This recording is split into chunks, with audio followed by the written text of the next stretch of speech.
Bismillahirrahmanirrahim. Assalamualaikum warahmatullahi wabarakatuh. Subhanallah walhamdulillah wa la ilaha illallah wallahu akbar.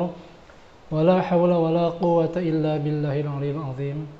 Ikhwah fillah rahimakumullah, berjumpa lagi di channel Saung Arif, channel belajar Islam dan bahasa Arab. Insyaallah di video kali ini kita akan melanjutkan pembelajaran kita tentang bahasa Arab, yaitu materinya adalah mengenal fiil amr ya. Jadi teman-teman yang sebelumnya tidak sempat atau ketinggalan menonton video pembelajaran sebelumnya, silahkan dicari di channel Saung Arif ya, pembelajaran dari awal, dari dasar untuk mempelajari bahasa Arab sampai di video kita kali ini yaitu materi fiil amr.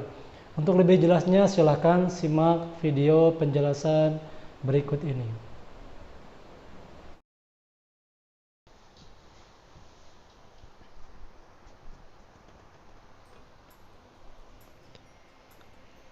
Bismillahirrahmanirrahim. Assalamualaikum warahmatullahi wabarakatuh. Berjumpa lagi di channel Saung Arif ya, channel untuk belajar Islam dan bahasa Arab. Baik teman-teman, sebelum kita mulai, mari kita awali dengan membaca basmalah terlebih dahulu. Bismillahirrahmanirrahim.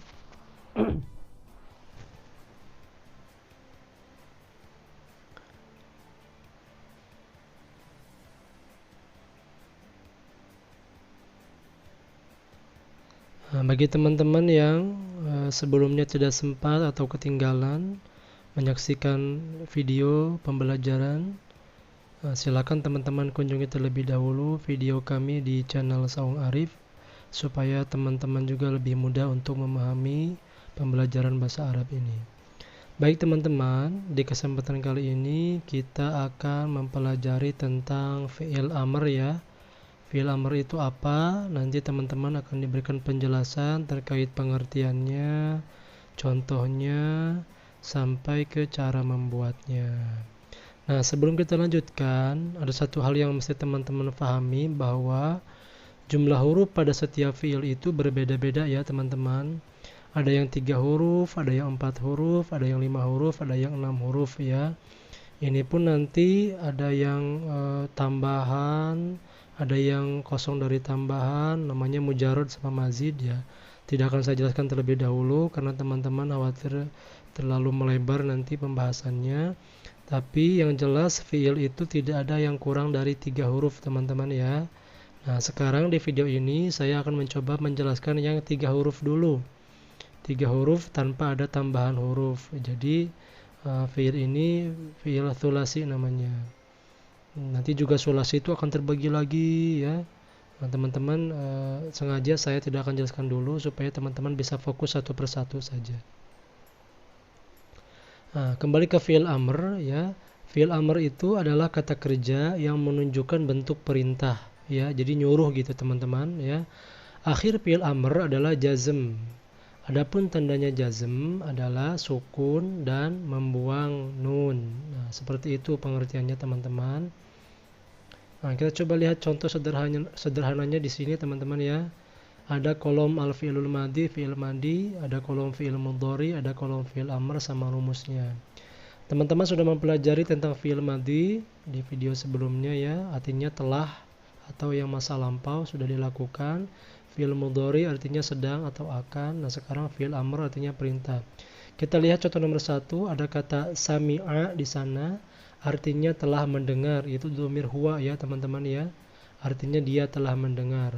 Kemudian di kolom fi'il mudhari'nya menjadi yasma'u, artinya sedang mendengar ya, dia sedang mendengar. Dan di kolom fi'il amrnya menjadi isma', itu kata perintah ya. Artinya dengarlah, isma'. Nah, kenapa kok jadi isma'? Kenapa harus i gitu awalnya? Nah, nanti teman-teman akan menemukan di slide berikutnya akan saya jelaskan gitu. Kenapa enggak u atau a? Nah, itu seperti itu. Yang contoh kedua ada kata kataba di sana, artinya telah menulis ya. fi'il madhi itu kataba, dia telah menulis. Kemudian kolom fi'il mudhari'nya ada yaktubu, artinya sedang menulis, dia sedang menulis. Dan uktub, tulislah. Nah, ini pun sama, kenapa kok uktub gak iktub atau apa gitu. Nah, nanti akan teman-teman temukan. Sebenarnya teman-teman ya, ada cara yang lebih mudah untuk membuat fi'il amr ya. Teman-teman untuk memahami fi'il amr ada cara yang lebih mudah gitu ya, shortcut, yaitu dengan cara menghafal tasrifnya. Kurang lebih 10 sigot ya. Jadi kalau teman-teman yang sudah mempelajari tentang ilmu shorof, sudah mengetahui tentang ilmu shorof, itu namanya ada sigot ya. Sigot fi'il madhi, fi'il mudhari, sampai seterusnya begitu. Namun bagi teman-teman yang baru sekali mengenal bahasa Arab, mungkin ini sangat asing, apa itu tasrif gitu ya, apa itu sigot gitu. Sehingga teman-teman akan sedikit kesusahan jika harus belajar dari sekarang, dan akan sedikit maksudnya akan sedikit panjang gitu. Bukan sedikit panjang, akan semakin panjang jika pembahasan kita fokuskan ke tasrif. Oleh karena itu saya coba persimpel penjelasannya ya, saya coba permudah.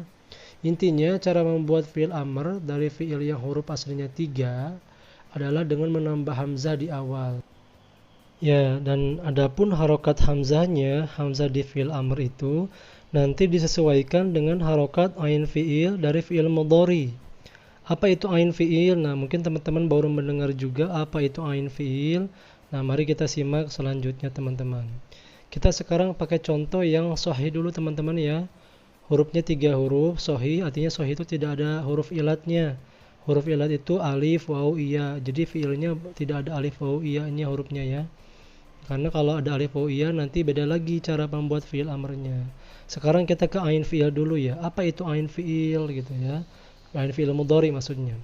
Nah, teman-teman bisa lihat di sini di kolom ya, ada kolom yang asal kata itu sami'a fi'il madhi ya. Kemudian fi'il mudhari'nya yasma'u. Nah, di sana ada fa, ada a, ain, ada lam. Jadi setiap huruf kata kerja itu memang berpatokan fa'ala teman-teman ya. Jadi fa itu huruf awal, ain itu huruf tengah, yang kedua, lamnya itu huruf yang terakhir. Ini untuk yang 3 huruf teman-teman nih.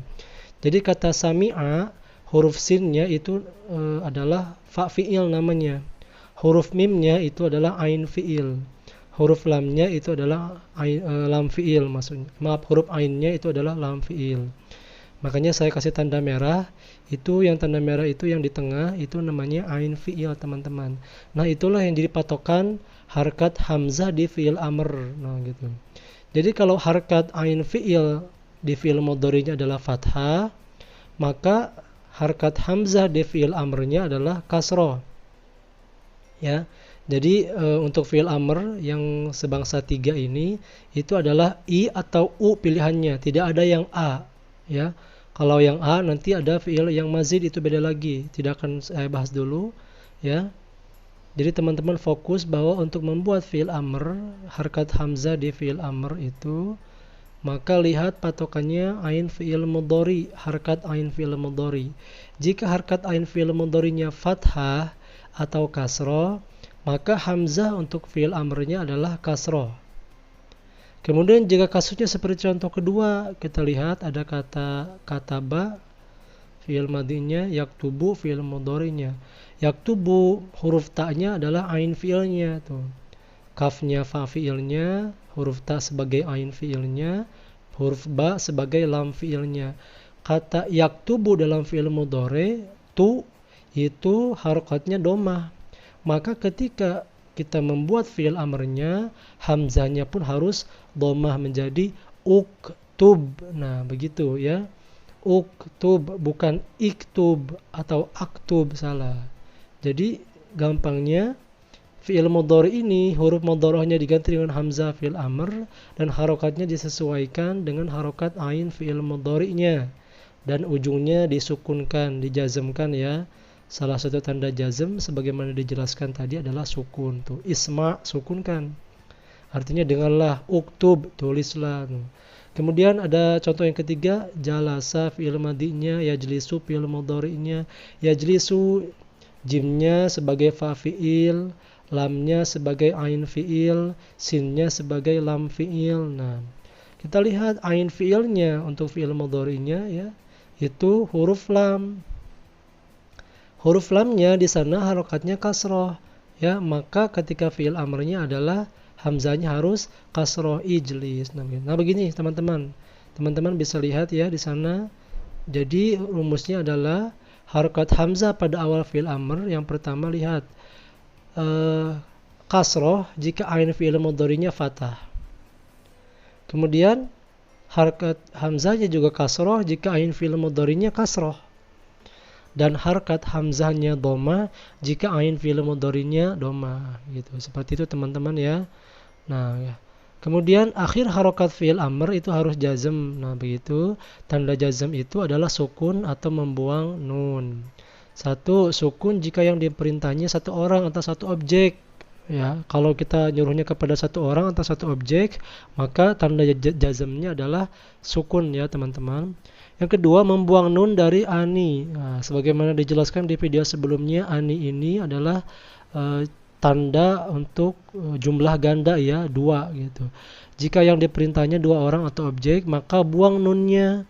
Jadi yang tertinggal tinggal alifnya saja. Nah, maka teman-teman tambahkan alif di ujungnya kalau untuk 2 orang yang diperintah atau 2 objek.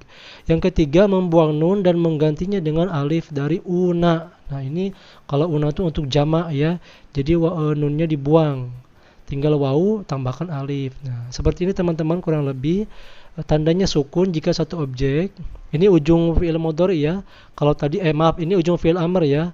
Kalau tadi awalnya kan pakai hamzah, ini ujungnya begini. Kalau 2 objek, maka buang nunnya. Jika objeknya banyak, buang nunnya ganti dengan alif. Ini rumus akhir fi'il amr ya. Gitu. Nah, ini selengkapnya teman-teman. Teman-teman bisa lihat di contoh ini ya. Jadi untuk fi'il amr itu hanya berlaku bagi 6 kata ganti orang. Kalau sebelumnya fi'il madhi kan 14 ya, fi'il mudhari 14. Ya. Kalau fi'il amr karena ini nyuruh, memerintah, maka memerintah itu hanya kepada orang yang diajak ngobrol gitu kan. Nah, maka orang yang diajak ngobrol itu dalam bahasa Arab disebut dengan mukhatab atau mukhotobah, itu cuma ada 6 ya. Yang 3 mudzakkar, yang 3 muannas. Kita lihat yang mudzakkar anta itu cukup isma, artinya dengarlah olehmu, maksudnya seorang ya. Dengarlah olehmu seorang, isma. Tadi rumusnya udah ya. Ini kita pakai contoh ya, kata isma dari sami'a yasma'u. Ujungnya sukunkan jika satu orang, isma, dengarkanlah olehmu. Ini buat lelaki kalau kita nyuruhnya kepada seseorang lelaki. Kalau 2 orang bagaimana? Kamu berdua misalkan, isma'a, tambahkan alif di ujungnya. Dengarlah oleh kalian berdua. Nah, begitu teman-teman. Kalau banyakkan laki-laki, antum, tuh, pakai waw dan alif ujungnya, isma'u, dengarlah oleh kalian wahai para lelaki. Nah, begitu. Kurang lebih seperti itu artinya ya. Selanjutnya untuk yang mu'annas teman-teman ada kata anti. Nah, kalau untuk mu'annas ini ada sedikit perbedaan dari mudzakkar ya. Kalau mu'annas tambahkan ya di ujungnya menjadi isma'i, artinya dengarkanlah olehmu wahai seorang perempuan. Nah, gitu. Jadi nyuruhnya kepada perempuan seorang ya. Isma'i, dengarkanlah olehmu. Nah, seperti itu. Seorang. Kalau 2 orang bagaimana? Kalau 2 orang sama dengan muzakkarnya, isma'a, dengarkanlah olehmu wahai 2 orang perempuan. Kalau banyakkan antunna, itu tambahkan na di ujungnya ya. Tapi huruf sebelum na-nya disukunkan menjadi isma'na, dengarkanlah oleh kalian wahai perempuan banyakkan. Nah, begitu teman-teman ya. Coba kita pakai ijlis. Pertama, anta ijlis, antuma ijlisa, antum ijlisu, anti ijlisi, antuma ijlisa, antunna ijlisna. Nah, begitu teman-teman. Silakan teman-teman latihan kembali, simak, silakan ulang-ulang terus videonya, cermati dengan baik jika memang dirasa agak susah, karena memang fi'il amr ini agak panjang pembahasannya teman-teman ya. Pada dasarnya, cara membuat fi'il amr itu beragam teman-teman ya. Tidak semua diawali dengan hamzah seperti kasus fi'il yang ada huruf ilatnya ya. Yang ada alifnya, ada wawunya, ada iya-nya, itu beda. Gak pakai hamzah lagi nanti ya. Gak pakai hamzah lagi awalnya. Berbeda-beda. Tapi ini sesi pertama dulu lah. Supaya teman-teman juga tidak langsung tidak kebanyakan gitu. Kalau kebanyakan semakin panjang, nanti insya Allah akan ada sesi selanjutnya tentang pembahasan fi'il amr ini. Mudah-mudahan teman-teman tetap semangat ya. Walaupun susah, itu tandanya teman-teman sudah mulai dibukakan pintu ilmunya, insyaallah. Baik teman-teman, itu saja yang bisa saya berikan di video kali ini. Semoga bermanfaat buat teman-teman semua. Tetap semangat, jangan menyerah untuk terus belajar bahasa Arab. Terima kasih. Billahi taufiq wal hidayah. Wassalamualaikum warahmatullahi wabarakatuh.